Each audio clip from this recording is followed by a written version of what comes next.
भाड्याचे घर खाली केल्यानंतर घर मालकाला डिपॉझिट परत मागितल्याने महिलेला मारहाण झाल्याची घटना नवी मुंबईमध्ये घडली.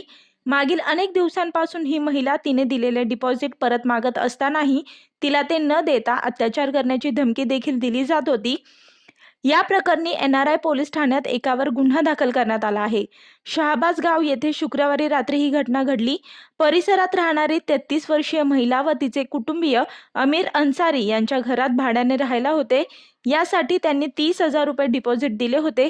1 महिन्यापूर्वी त्यांनी अन्सारी याचे घर खाली करून त्याच इमारतीमध्ये भाड्याने दुसरे घर घेतले. यामुळे त्यांनी ठरल्याप्रमाणे डिपॉझिटचे 30,000 रुपये परत मागितले. परंतु अन्सारी याच्याकडून डिपॉझिटची रक्कम परत करण्यास नकार दिला जात होता. तर सतत पैसे मागितले जात असल्याने काही दिवसांपूर्वी त्याने घरात घुसून कुटुंबियांना मारहाण करून तक्रारदार महिला आणि तिच्या आईला अश्लील शिवीगाळ करत अत्याचार करण्याची धमकी दिल्याचाही आरोप आहे. शुक्रवारी अमीर अन्सारी हा त्याचे घर दाखवण्यासाठी नवे भाडेकरू घेऊन आला होता. यावेळी तक्रारदार महिलेने पुन्हा त्याच्याकडे डिपॉझिटच्या रकमेची मागणी केली.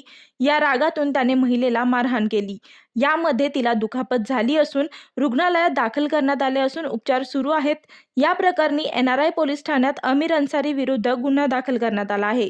दरम्यान अन्सारी आणि त्याच्या कुटुंबियांपासून आपल्याला धोका असल्याचाही आरोप पीडित महिलेच्या कुटुंबियांनी केला आहे.